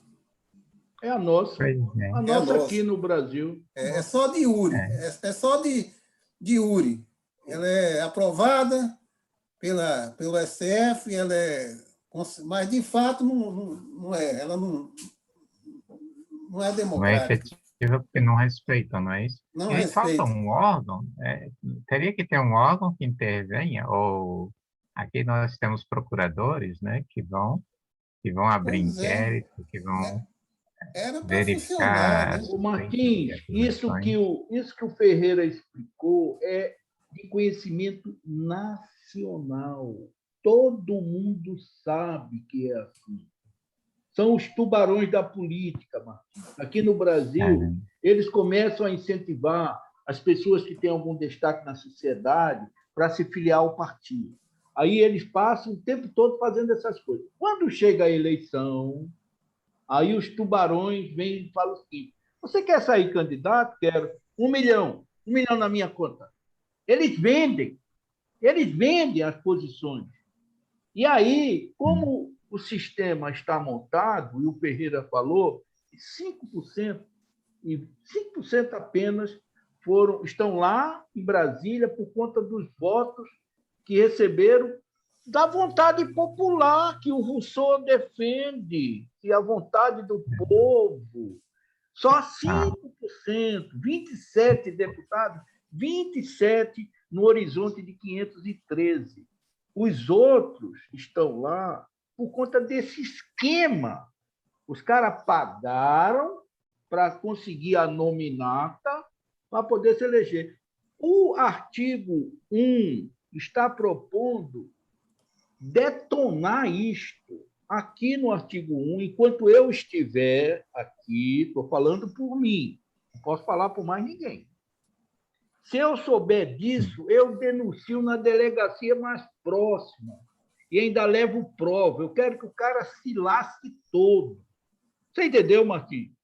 E que não duvidem, não, que eu sou... Então. Não duvidem dessas coisas, não. Mas, bom, eu estou acompanhando aqui de perto. Hoje eu falei com um consultor econômico, um cara de nome aqui do Rio Grande do Norte, não vou falar o nome, e ele falou assim para mim: Valério, então o artigo 1 que você está se propõe um negócio livre desses costumes. Eu falei, sim. Ele falou, então me passa a ficha do presidente que eu vou ler. Eu falei para ele, rapaz, abre os olhinhos. A gente não pode depender das pessoas. A única forma que a gente pode fazer é acompanhar de perto. A gente tem que estar perto para acompanhar. E aí a gente fica fungando no cangote, e se o cara sair da linha, a gente fala, para, que é isso, rapaz? Você está querendo praticar a mesma coisa da política tradicional? Aqui no artigo 1, não. Aqui é diferente. Aí ele falou, você tem razão, Valério. Falei, então, se você quiser vir para o artigo 1, quiser estabelecer presidentes de diretórios pelos municípios do Rio Grande do Norte, é bem-vindo. Eu sou, de passagem, o presidente, mas estou até oferecendo a presidência para quem queira. Não faço questão. Eu não tenho pretensões políticas. Não tenho. Mas é basicamente isso, Martins. Então, não vamos nos iludir. Eu queria dar a palavra para o Brandão. O Brandão. O Brandão está fazendo o mesmo erro que eu. Pensar que a mãozinha... Ele coloca a mãozinha de lado.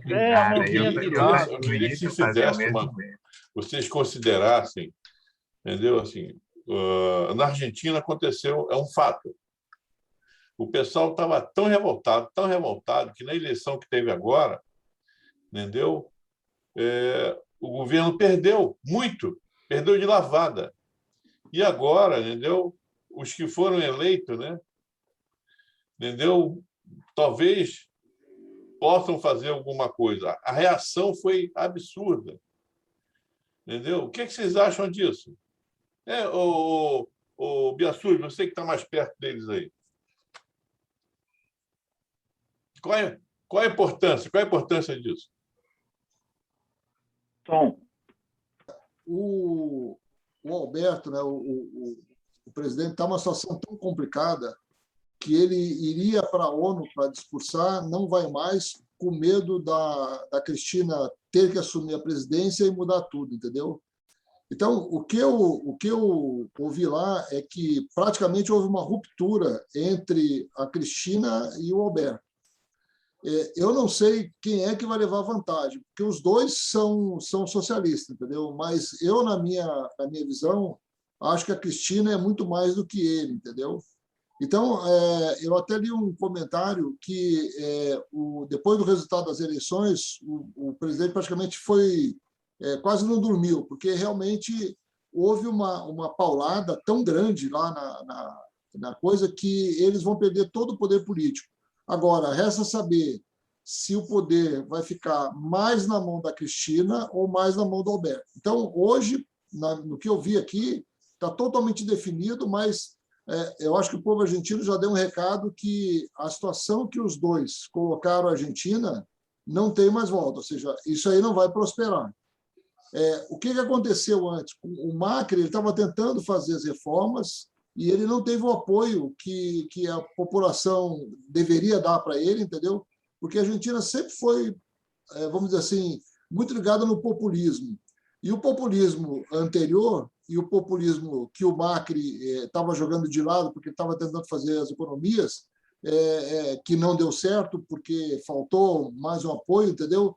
A eleição de hoje mostrou que o Macri estava certo e que esse populismo que foi colocado por conta da Cristina e do Alberto não está dando resultado. Agora, o que vai acontecer, não sei. Algo vai acontecer com certeza, sim, e forte. Até porque, pelas críticas que a gente vê na imprensa argentina, eles estão colocando, eles comparam muito com o Brasil, né? Pelo menos os comentários que eu vejo, eles colocam o Brasil, digamos assim, pô, como é que o Brasil está dando tão certo?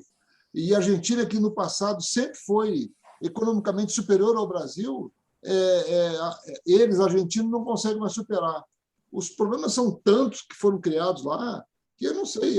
Se o Martins falou que o Brasil vai precisar de 2 séculos, a Argentina vai precisar de 1000 séculos, porque ali é complicado, entendeu? Enquanto não sair esse populismo que tem lá, não vai resolver. Vou passar a palavra para o Olima. Vamos ouvir uma corujinha do grupo. Nós temos 2 corujinhas. Espera um pouquinho, Olima. Nós temos 2 corujinhas, o Olima e o Eduardo. Quando eles levantam a mão, a gente tem que ter a humildade de dizer, vamos ouvir as corujinhas, que é Olima e Eduardo. E antes de passar, falam, né, Beatriz? Falam que o maior negócio do mundo é comprar um argentino pelo que ele vale e vender pelo que ele pensa que vale. Você entendeu? Mas vamos lá, Olima, está com a palavra. Eu só queria saber se alguém conhece o sistema de eleição do Legislativo da Argentina. Eu não conheço. Onde será que a gente encontra isso? Porque, se for igual ao nosso, por exemplo, o pessoal votou contra lá e tal, mas foi igual ao nosso, não vai dar nada. É verdade, tem razão. Não, mas o que eu achei interessante, Olívia, é que as 21 províncias, me parece que em 18, o Alberto Fernandes e a Cristina Maluquinha, esperta, ela é muito esperta, viu? Foram derrotados. Ou seja, de 21, eles perderam a eleição em 18 províncias. Então, isso se avizinha que a próxima eleição eles não vão conseguir ganhar para a presidência. Aí a Cristina Kirchner, espertamente, já está dizendo que a culpa é do Fernandes, não é a culpa dela. E ela quer sair candidata para presidente. Por quê? Porque o culpado é o Fernandes. E por isso que o Fernandes nem viajou para Nova York, porque é receoso que a Cristina, ela é a vice-presidente, ela assumisse o país e já baixava um decreto, já mudando. Rapaz, eu acho ótimo. Quando os inimigos estão nessa confusão, eu só tenho a agradecer a Deus. Pô. Os inimigos estão brigando entre eles. Isso é muito bom. Isso é muito bom para a gente. Isso é muito bom.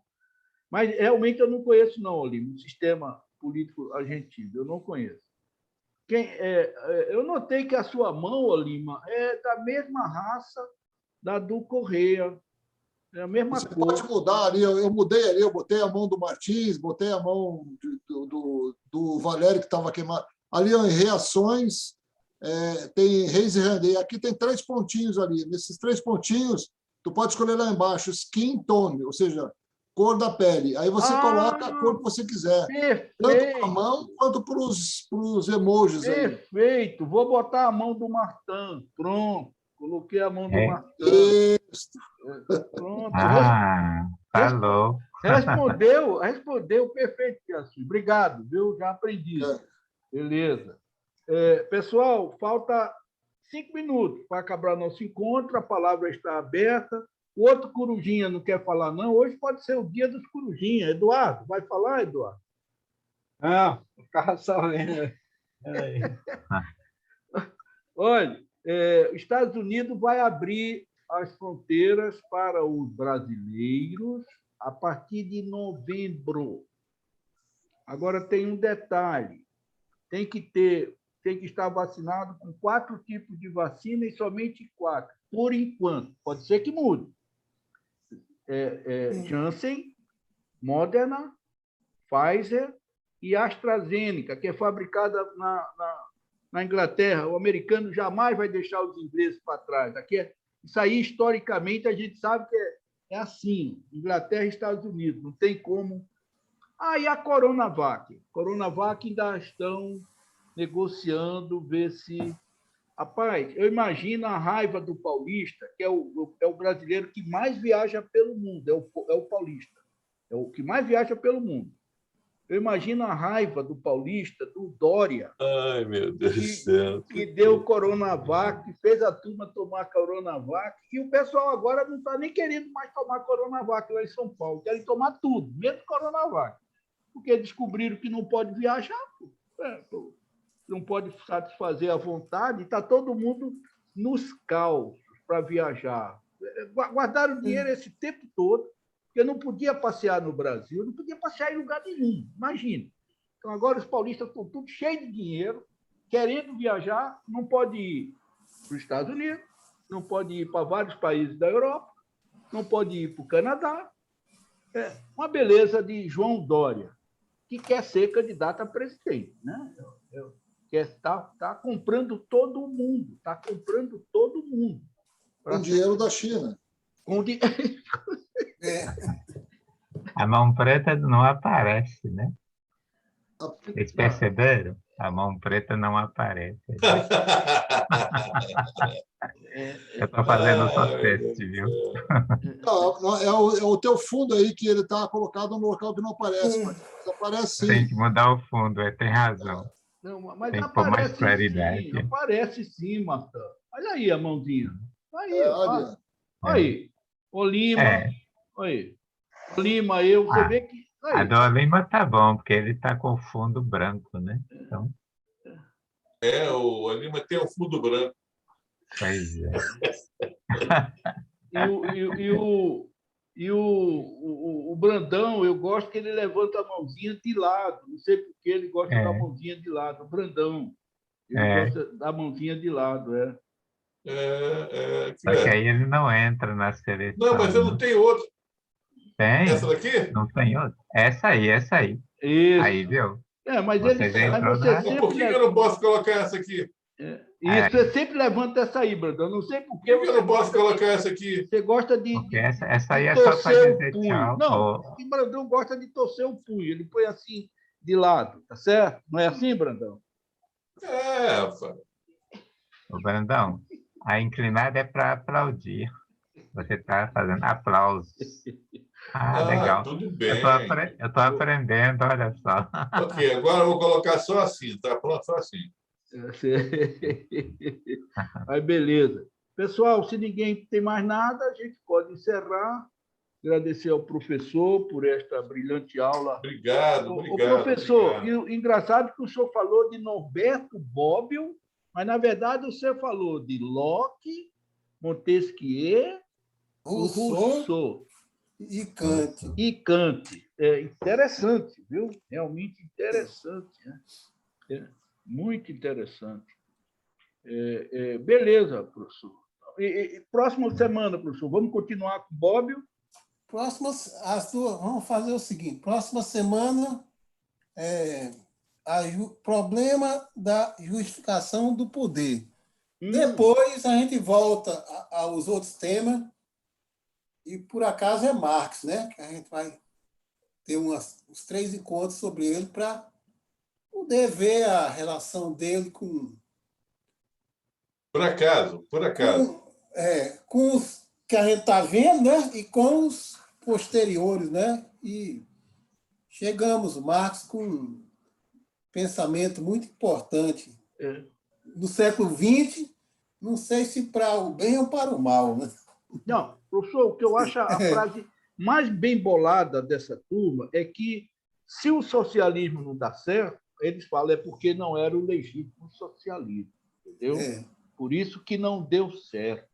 Eles têm justificativa para tudo, é impressionante. Mas essa justificativa é interessante, Valério.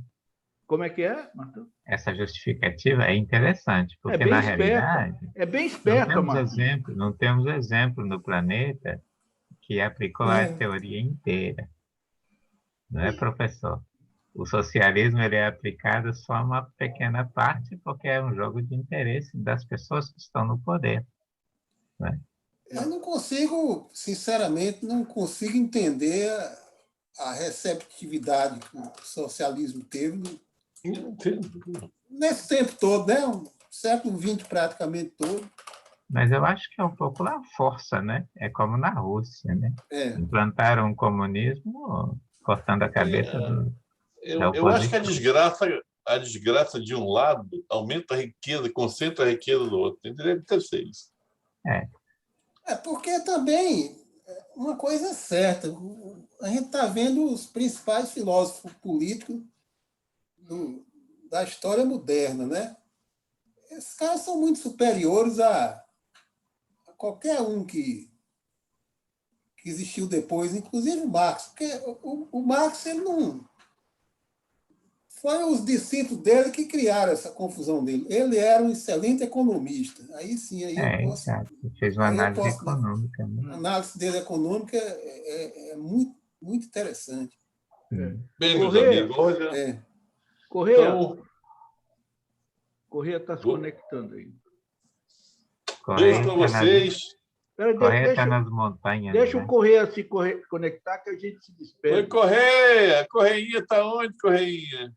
Ele está nas montanhas de Minas. Lá. Nas Alterosas. Mas as Alterosas carioca. Pertinho ali. A influência. Pertinho. Uma dica que aconteceu comigo. Quando a conexão está ruim, eu pego meu aparelho e coloco aquele uso pessoal. Aí crio aquela rede pessoal e eu conecto na rede pessoal. Aí acaba o problema. Entenderam? É isso que eu faço. Telefone, né? Eu pego o meu aparelho, que tem 4G, aí eu crio uma rede particular, que só eu tenho a senha, e eu conecto, e aí consigo resolver o problema tranquilamente. Porque, às vezes, realmente, a gente depende da rede, da internet. Oi, Correia, boa noite. Aí, Correia. Perdi a rede e aí voltou novamente agora. Pronto, a gente estava esperando só você para dar boa noite. Pessoal, antes que eu me esqueça, não é motivo de preocupação, mas me acendeu a luzinha. Na segunda-feira passada, o Outeiro não participou conosco. Hoje, o Outeiro não participou conosco. Eu liguei no telefone do Outeiro, ele não atendeu. Eu liguei no WhatsApp, ele não atendeu. E aí vocês me desculpem, a frase do neto dele, que ele ia virar estrelinha logo, logo, me veio à cabeça, entendeu?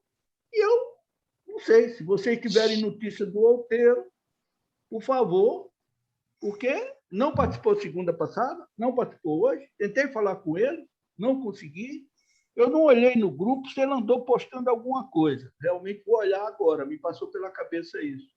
Mas era só isso, eu queria compartilhar essa luzinha que me acendeu aqui. Isso. Mas, professor, então semana que vem nós vamos ter... o senhor me desculpe a perguntar de novo, eu só podia falar... O problema da justificação do poder. Justificação do poder, beleza, excelente. Então, de minha parte era só. Alguém quer falar mais alguma coisa? Ou podemos dar tchau? O Martão vai dormir, já é 1h da manhã lá em Paris, certo? Já vou dormir daqui um pouquinho. Eu vou precisar levantar cedo amanhã. Ok. Uma boa noite para vocês, Deus abençoe. Sempre um prazer. Um abração para todos e até a próxima. Boa semana. Até a próxima segunda-feira. Beleza. Se Deus quiser.